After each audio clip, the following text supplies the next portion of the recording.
when you work for bigger multinational companies, you will not have the cognizance of how much of processes are running behind to keep it going. As leaders, at whatever level, even at a director level in a consulting or the service provider organizations, everything is taken care. And coming in and setting up a GCC from scratch is like setting up a startup. A overpayment happening at a factory, a maximum level it gets escalated is to a factory manager or maybe a business manager. But one overpayment happening at GCC, the next thing you would see is getting a mail from CFO, right? Because the amplification of your errors are going to be much more stronger, higher. So you're exposed because most of the GCCs are rolling up to C-suite executives. So what happens in the country stays in the country, but what happens in the GCC, the whole world knows, right?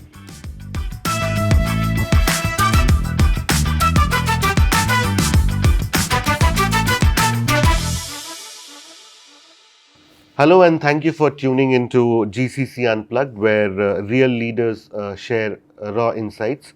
I am Saurabh Kumar, a consulting editor with the Economic Times and the host for this podcast.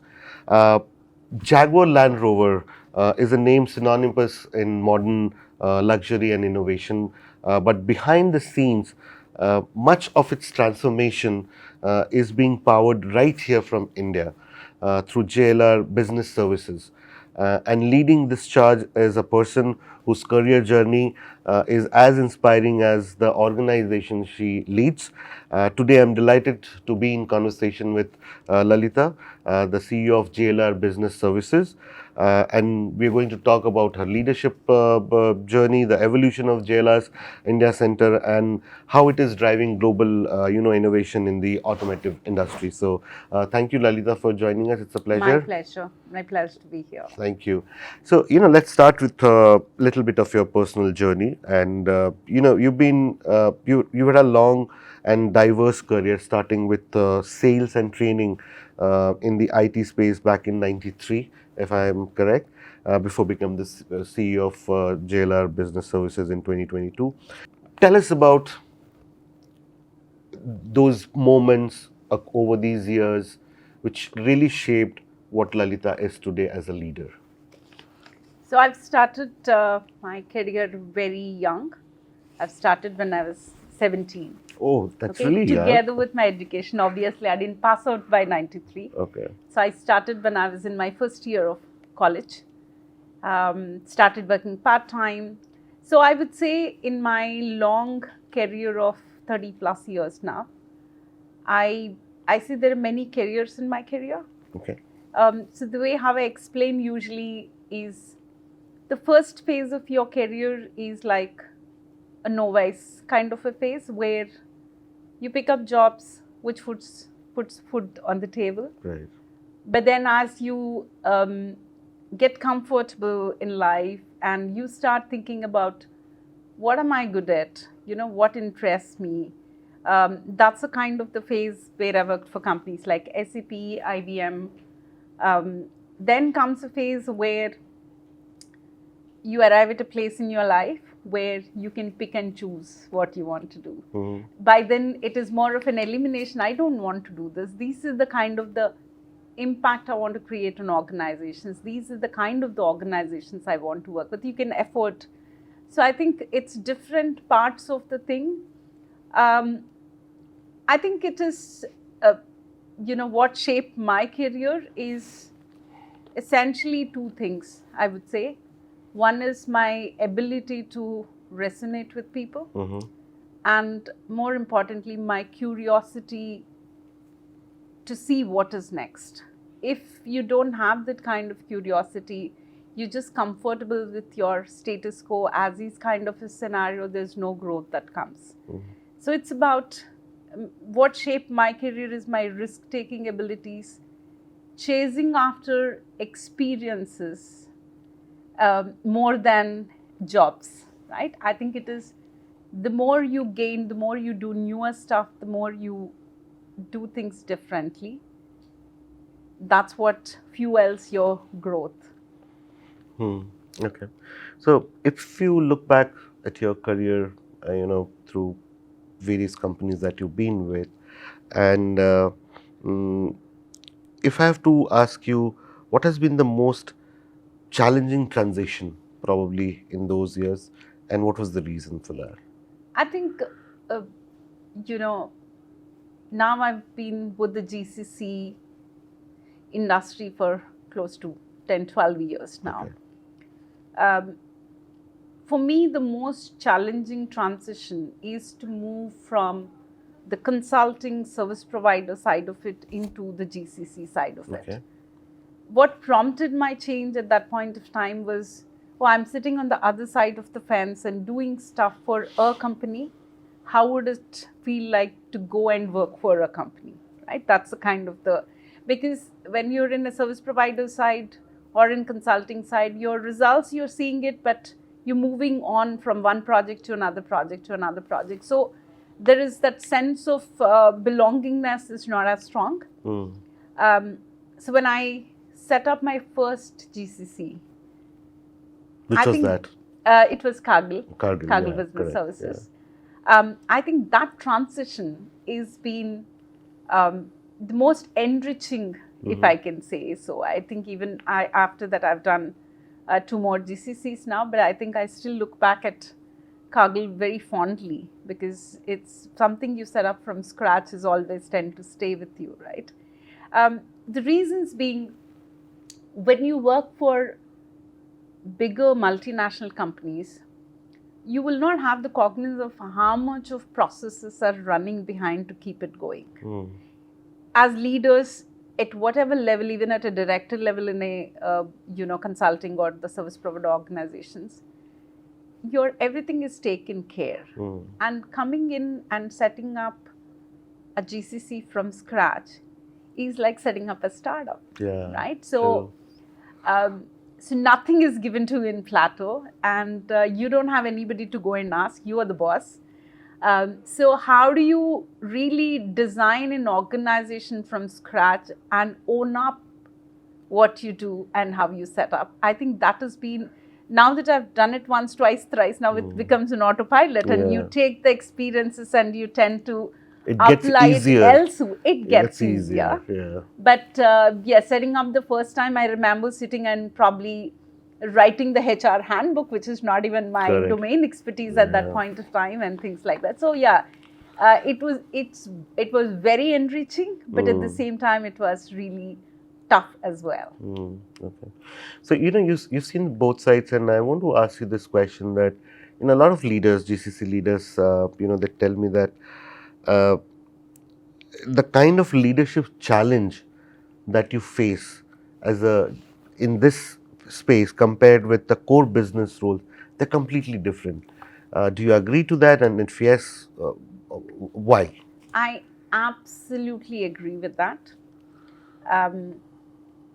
Working in a GCC really teaches you a lot of resilience. Okay, I'll tell you why. Essentially, if you look at any kind of GCC setup, originally when we started, of course, now there is newer model GCCs, innovation as being the core, transformation being the core and other stuff. But originally when the GCC wave started, you essentially move work from different places into a centralized place, and you are getting the power of keeping it in one place. Then you can do your simplification, modernization, standardization, all of that stuff. So the way how it happens is when the work moves in, you are under a lot more scrutiny and a lot of microscopic lens than the work happening in the countries. When in countries, like for example, take finance as an example, a overpayment happening at a factory, a maximum level it gets escalated is to a factory manager or maybe a business manager. But one overpayment happening at GCC, the next thing you would see is getting a mail from CFO, right? Because the amplification of your errors are going to be much more strong, higher. Um, so you're exposed because most of the GCCs are rolling up to C-suite executives. So what happens in the country stays in a country, but what happens in the GCC, the whole world knows, right? So your ability to deal with stakeholders, your relationships, your resilience is going to be so much more important than that working in a business in an isolated setup. So your margin for error is very little. Absolutely zero, maybe. Absolutely zero, yes. Yeah.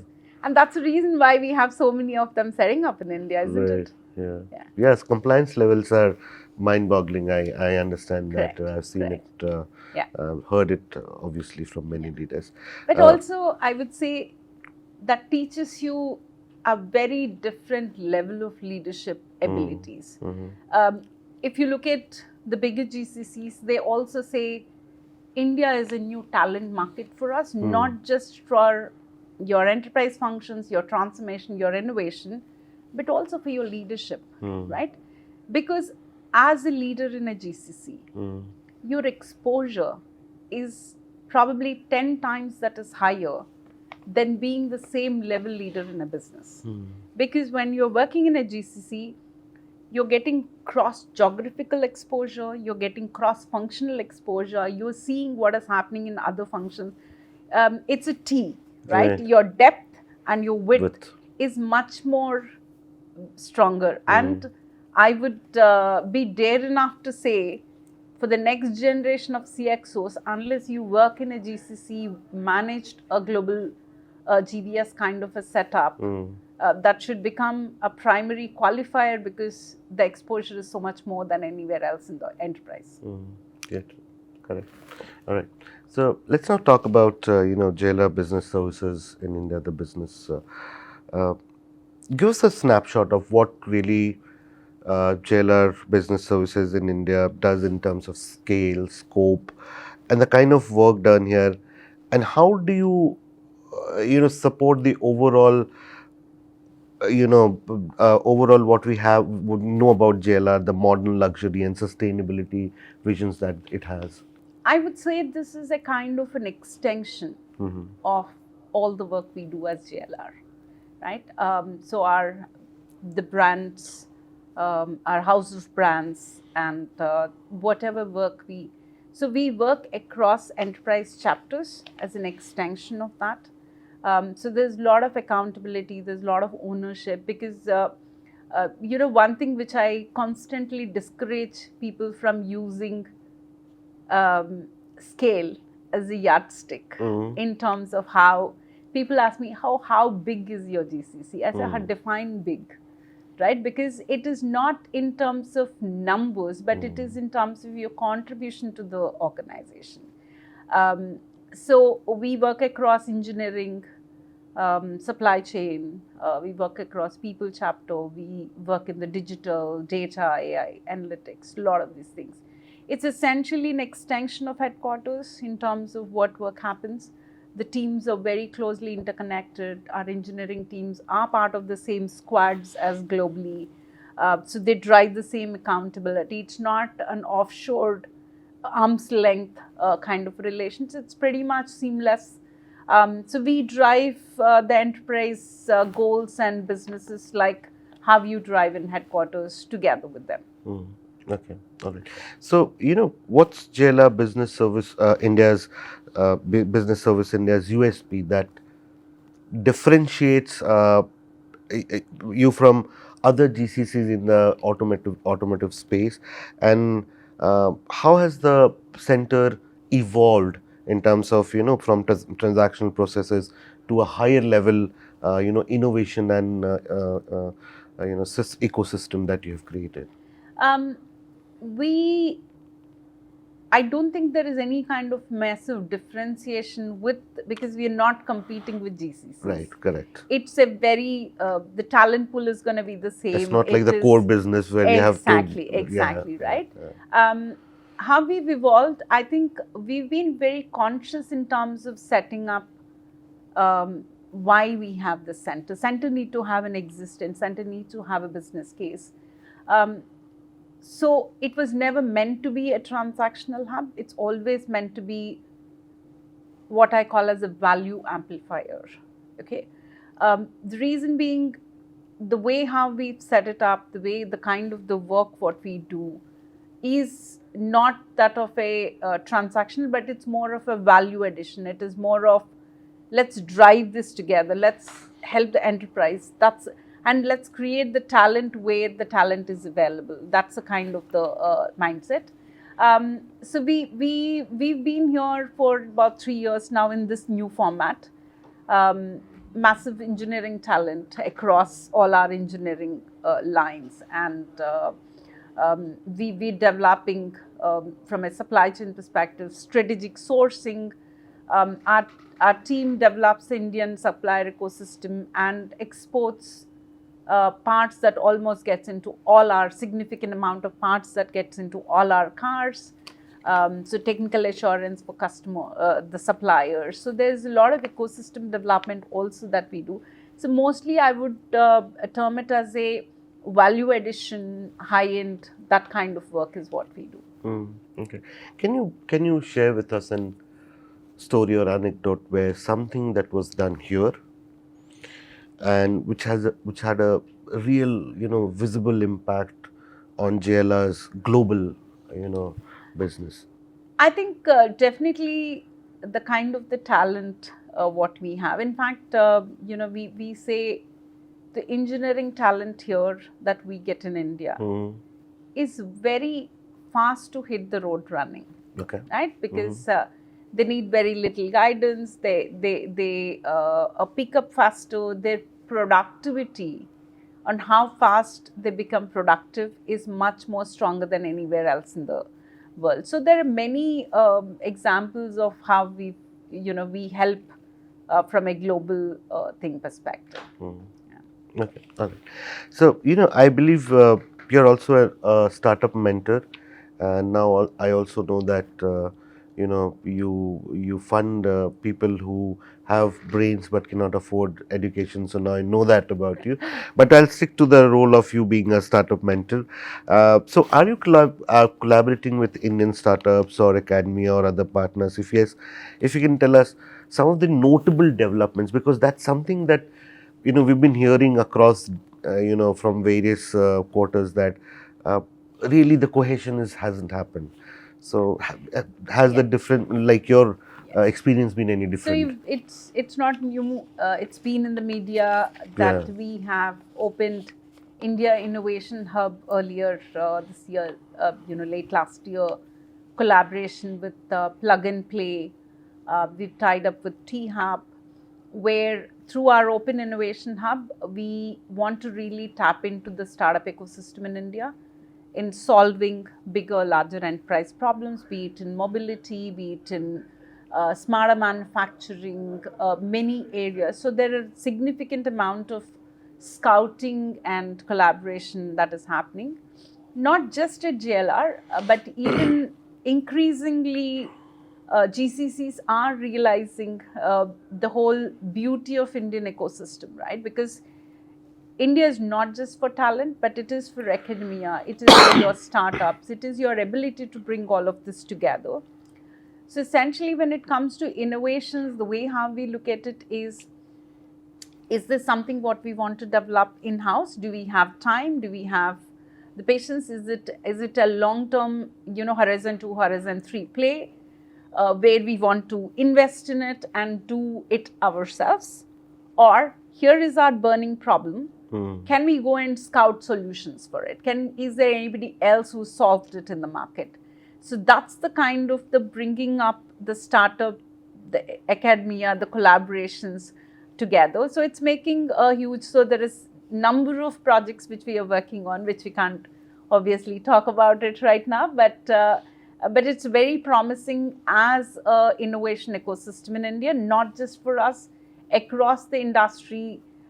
Organizations increasingly look at in-house innovation versus open innovation.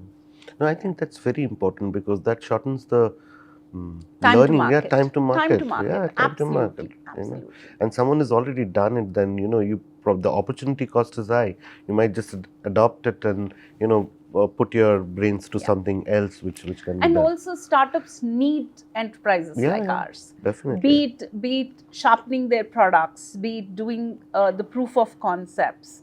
The whole marketability or viability, because when you are in a startup environment, doing a POC is very easy. Right. But scaling it up, will it really stand the test of a larger, massive implementation? Right. Those are the kind of the experiences startup lack. That's where I come in place in my role as a startup mentor, where scaling up innovation is really hard. Yeah, that's true. Doing an innovation is not difficult. Correct. How do you help them to reach the larger and larger things in other stuff? Okay. Yeah. All right.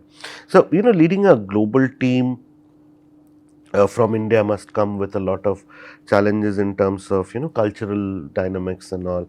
So, and, then you have to balance the global requirements with the local realities, which are not honestly aligned all the time. And you've spoken about, creating aspirational work for talent. Otherwise, they're not motivated, right? Yeah. So, any interesting story there which you would like to share? So, even my previous role in my previous organization, I was heading the GCCs across the world: China, US, Poland, India, different markets. I think that has been my biggest, obviously, the learning in terms of, from a leadership perspective. It's all about understanding and realizing that the cultural differences, regional nuances do exist, right? How do you think global but act local? Okay. How do you, keep your global vision, global culture not dilute, but at the same time not disrespect your local nuances? And how do you marry this thing together is the beauty of the whole thing, right? I keep saying this, I'm sure I would have said it in many interviews before. When I've taken up the big global role in my previous organization, I thought all of us spoke English. Yeah. Right? Yeah. But I've realized how differently English is interpreted across cultures was very different. True. My China team was like super upset with me because my emails for them were very rude. And I was thinking I'm being my most polite self, right? And so it's not just about speaking the same language, but it is about understanding what does it mean in the different cultures, how do you adapt to it. It's not about just listening to different parts of the countries and other stuff, but what do you do with what you listen? How do you implement? How do you learn in that cultural differentiation? And how do you respect each other? How do you learn to respect each other? Yeah, so I've had very interesting leadership lessons in my previous organizations, which I bring it here and implement now. Okay, yeah, I'm sure you have. Last question. When you're not building up the India's GCC ecosystem, who's Lalitha? I'm like anybody else. I'm a mom.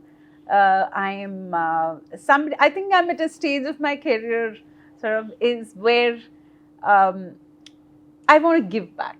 Right? I think most of us at this stage where you come is in terms of how do you engage with the communities around you? How do you go and teach something? How do you help somebody who has, as you rightly said, who has the brains but doesn't have the means? So how do you, I balance my time between being at home and playing with my furry kids and my human kids, balancing it all out, but at the same time very conscious about what is the purpose and how do you help a larger community. Yeah, I'm sure. And I'm sure you're doing a great job with that as well. as good a job you're doing with JLR Business Services in India. Thank you, Lalita. Thank you It so was much. wonderful My speaking pleasure to you. being here Thank today. you.